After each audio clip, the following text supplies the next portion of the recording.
Hello, welcome to Stories for Wonderful Children, the podcast where I share the recordings of the bedtime stories I've improvised for my children over the years. I'm Dan Wendelin, your host and storyteller. For almost 20 years, I made up a new story for my children every night at bedtime. Many of those stories were recorded, and now I'd like to share the very best of those with you. I hope you enjoy these stories for wonderful children.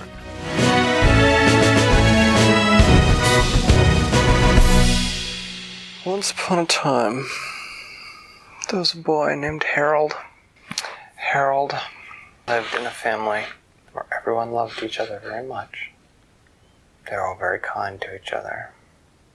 But they were not a family with very much money.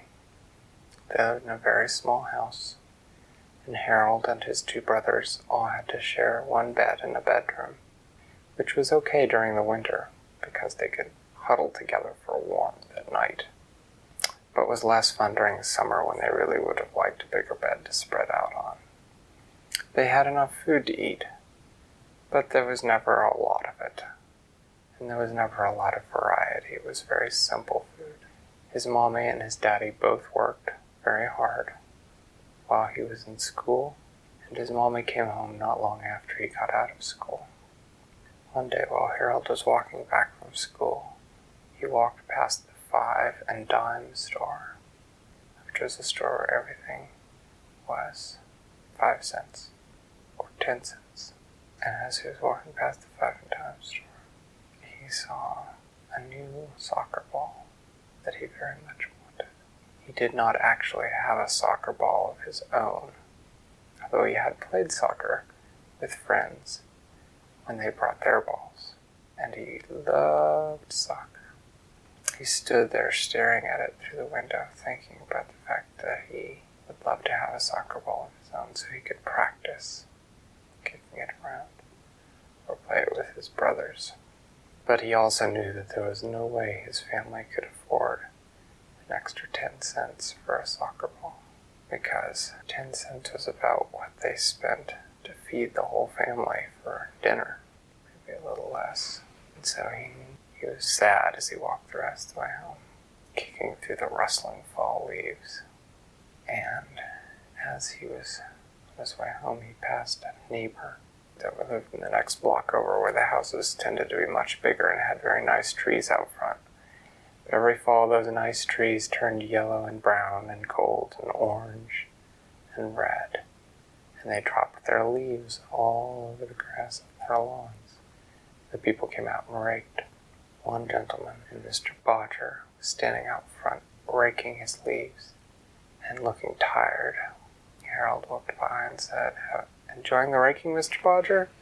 Mr. Bodger waved and said, "Hello, Harold." He said, "No, I really don't like raking." He said, "Hey, Harold, would you like to make some money?"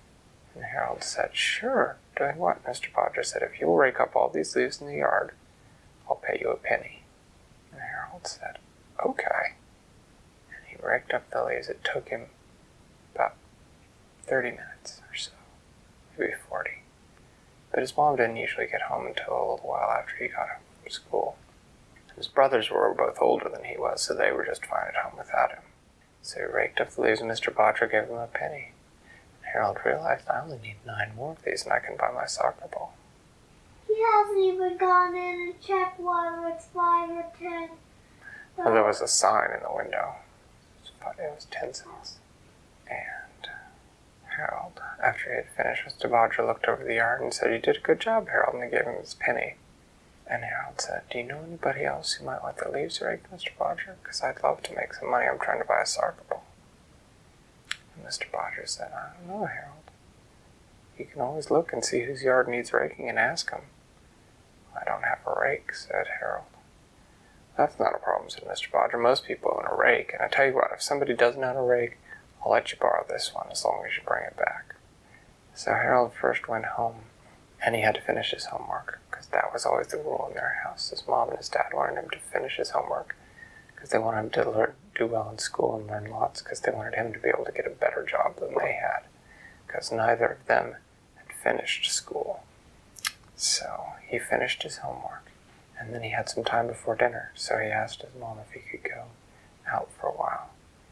He told her what he was working on, and she said that was fine. So he walked back down to the next block where the houses were bigger and there were trees in the front yard. He began to walk down the block. Many of the houses already had all their leaves raked up, but he came to some that didn't. He went to the first one, and he knew the lady there was named Miss Leanne, and he asked her if he could rake her leaves, and she asked him how much, and he said a penny, and she said sure, and so he raked up the leaves, and she paid him, and he went to the next house, where the Flockets lived, and he asked about raking the lawn, and Mrs. Flocket said that Mr. Flocket did that. He'd do it when he got home, so they didn't need him to do it. And Harold thanked them anyway, and then it was about time for him to get home from dinner, so he went home for dinner. He took his 2 pennies, he put them in a little piece of paper, and he put them in the box at the end of the bed where he kept his things. Next day, went to school, rushed home from school to get his homework done so he had more time to rake leaves. Went back out, looked over the rest of the block, found 3 more houses, and they all wanted him to rake leaves. Bingo, bango, bongo, he was up to 5 cents. Boy, were his arms tired, and he was all sweaty by the time he was done. But he was so excited when he got home. That night he'd eaten dinner. He got his pennies out, he counted them, 1, 2, 3, 4, 5. He was halfway to his soccer ball. Well, he went back. I was walking back to school, he noticed that there were no more houses on that block that did not have their leaves already raked. I'm going to have to go to the next block over. But that block had a lot of poor houses like his block. They didn't have any big trees, so they didn't have any leaves in the front yard. On the way home from school that day, Harold tried taking a different path home from school, but he ended up wandering through a neighborhood where there was a big dog that was unfriendly, and it chased him, and so he didn't get a chance to stop at any of the houses and ask if they wanted to have him rake their leaves. I know enough about dogs to know that usually when dogs are mean, they usually chain to their dog house or something like that, where they can't chase. Frequently, and this one probably usually was, but it wasn't on his chain that particular day. But Harold had the same thought, so the next day, he took the same path back, and he was kind of nervous, but he didn't see the dog this time. And he found 3 more houses, and he raked their leaves. And it was hard work, and he was tired, and then he got home and he was in trouble because he had not gone home first to do his homework. And so he had to finish up his homework before he got any dinner. And he finished it up, and he went to bed that night, and he counted his money. 1, 2, 3, 4, 5, 6, 7, 8. He was almost there. And he put it in his pocket. He took the money with him to school that day. And when he got out of school, he decided to walk past the 5 and dime again. And he looked at the 5 and dime, he looked in the window, and he looked at the soccer ball for a while, and then he walked home. And he took a different route this time, and all the houses were already raked except for one. And he rang the doorbell, and an old lady came to the door, and she said, "Well, I sure would like my leaves raked, but I'm afraid I can't afford to pay you, Sonny." And Harold felt bad. If you rake this lady's leaves, then that was it for the day. By the time he was done, it was going to be time for him to go home and do his homework. And he said, "I tell you what, I'll come back. I got to go do my homework, but I'll come back and rake your leaves." Because he felt like it was the right thing to do. Because this old lady, she couldn't rake her leaves, and there was nobody else to do it for her.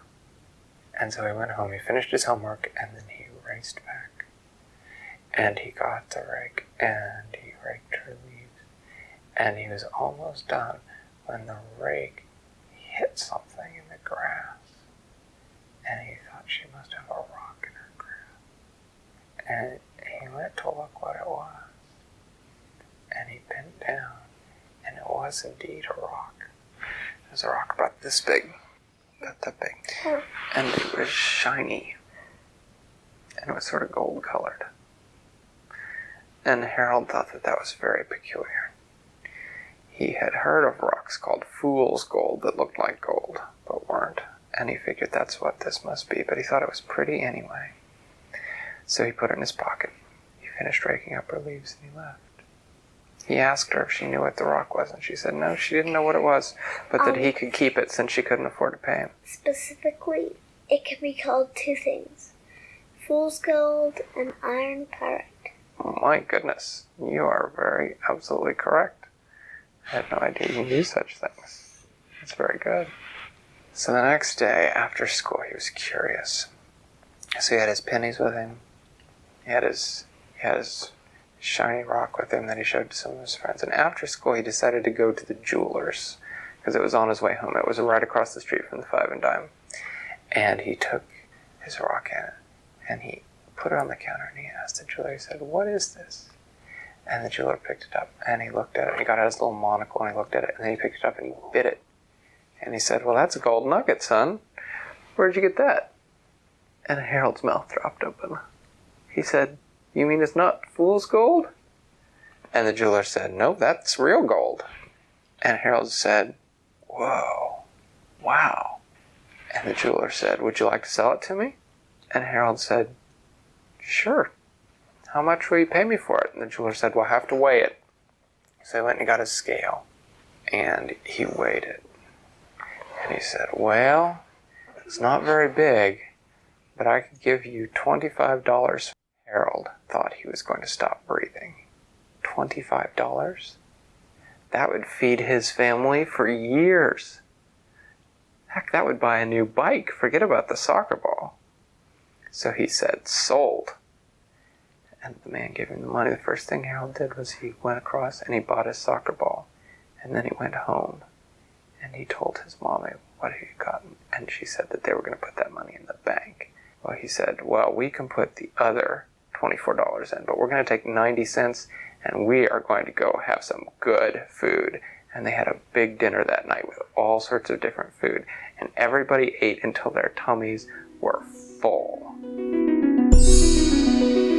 Thanks for listening to Stories for Wonderful Children.